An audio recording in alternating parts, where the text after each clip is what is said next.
So we now hand over to the presenters.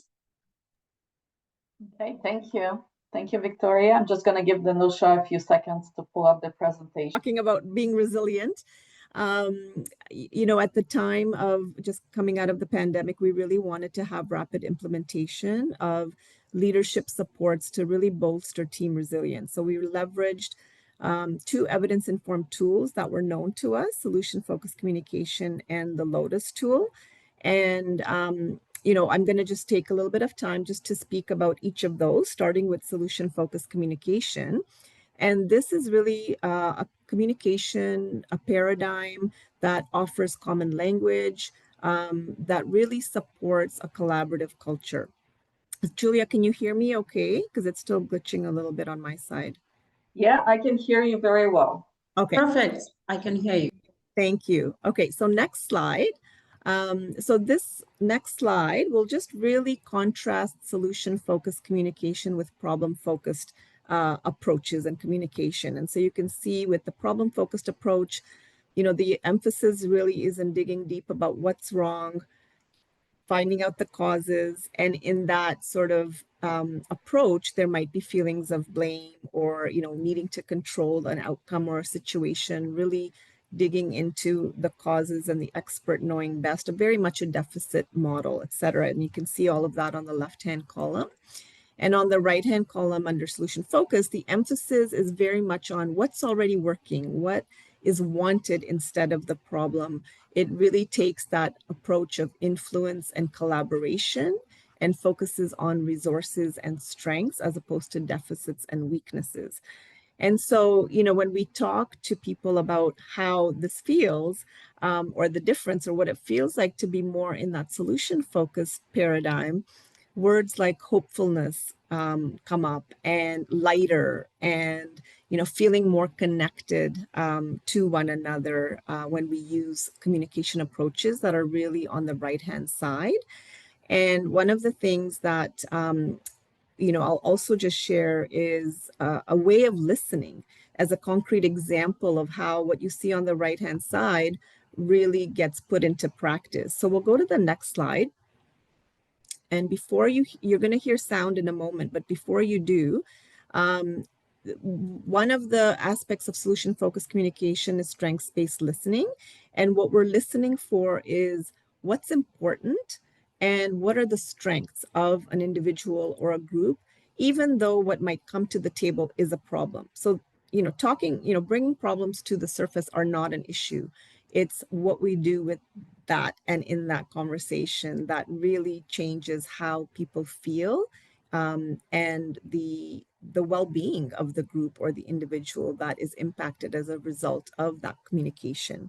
So what I invite people to do is, as the person you'll hear in a moment, there's a 1-minute audio clip, as you hear the person sharing a concern or an issue that's on their mind, I want you to really tune your listening to what is important to the person. So right now we're seeing okay. And I think if you go to the next slide now, I think during school, I feel like teachers, especially this year, are really hard on students. And especially my math teacher, it feels like she's warning us that it's very likely that we're going to fail rather than giving us ways we can succeed. And it's just really frustrating because basically today she told us that she thinks that if we don't need grade 12 math, that we should drop the course and take a mixed class instead of a university class. Also, just the way she talks to me and the way she looks at me is just really degrading, and it feels like she's judging me, even though I'm just trying to get my math skills back to me. And even just balancing school and soccer and work is just a lot.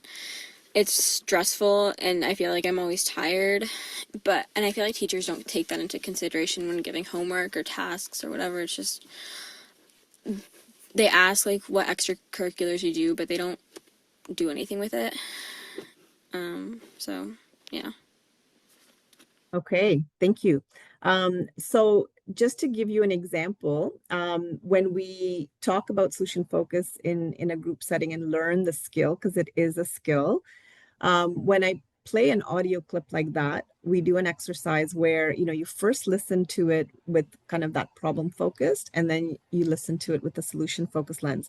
So when we listen to it from a problem focused lens, what you're hearing is that, you know, she's frustrated, that the teachers aren't supportive, or maybe that the student's just complaining too much and she just needs to kind of pull it together and stop complaining. Or, you know, maybe the student's doing too much. She needs to quit soccer and really just focus on work. And so that's very much a kind of problem approach to listening to that and kind of making meaning of that.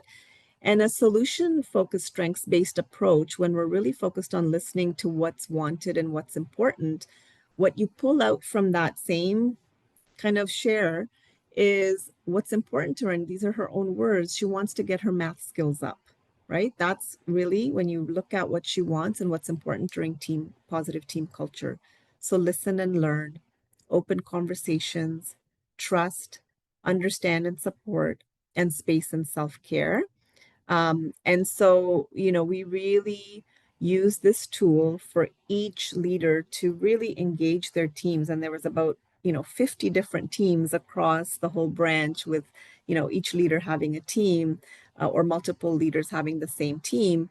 And it was really around, you know, us taking time to have conversations at our team level as to what it is that people vision for their own team, and really having that as a collaborative conversation. So asking questions like, you know, when do you feel heard and listened to? Like, what do you need to see from one another? Or what helps us to have really open conversations? You know, when trust is at its best, what are we doing more? So really using this acronym to open up intentional conversations and having the conversations in solution-focused ways. And you can go to the next slide. And I'll just show you an example of, you know, from conversations like that. On the right-hand corner, you see an example of one team in particular, where these were the things that really were the core pieces and the descriptors of what it meant to listen and learn as a team together, what it meant to have open conversations, and how they wanted to really focus on this. And we have it as an interactive tool so that the team can also prioritize. And so, Julia, you can just click on one of the squares in each of the columns, just to show how, you know, it really, the team can then say, where are we doing well and what do we want to really focus on over the next few months, right? And how are we going to do that, and kind of drill a little bit deeper. And then, you know, you just press the remove table button there on the right-hand side, and then that becomes sort of the team lotus that they're really focusing on, and that's grounding, you know, the priorities over the next little while. And then they can come back to that, you know, and say, how are we doing here? And do we want to change the priorities because we feel this, we've really kind of done well and made some gains, and we're ready to move on to another priority area. And if you can go to the next slide, we'll see that in terms of evaluation, the 90% of leader participants in, you know, taking Lotus to their teams agreed or strongly agreed with the following statement: that implementing Lotus with the team has helped us to be intentional and prioritize conversations about how we interact, communicate, share, collaborate, and coordinate with one another. And again, this is the culture piece, right? Because culture is not only what we do, it's how we do it. How are we interacting? How are we communicating? How are we sharing, collaborating, coordinating in a way that feels supportive and it feels positive, and you know, really brings that team cohesion piece and psychological safety together. And we know that the research is strong when we have more psychological safety, which is people feeling more comfortable to share their ideas, to ask questions, to make mistakes even, that through a solution-focused approach and having intentional dialogue about team cohesion using Lotus, we increase that psychological safety. And so, you know, those were the two big pieces of this particular journey, but really anchored in those key concepts that Julia spoke about at the beginning. And if you go to the next slide, just to kind of bring us to a bit of a closing, you know, I think this really sums it up, that Maya Angelou quote: "I've learned that people will forget what you said, people will forget what you did, but people will never forget how you made them feel. And to me, that's so powerful, because that culture piece and team cohesion and psychological safety is a felt sense, and you just feel it, right? And you just know. But it's through, you know, the different tools and our approaches and our practices that really helps to embody this quote. And on that note, we say thank you. And, you know, if you have any questions, we're really happy to explore that, or any comments. And you can see on the slide our contact information. And I think there is a link there to also, we did publish this work as well. And so that's something that's available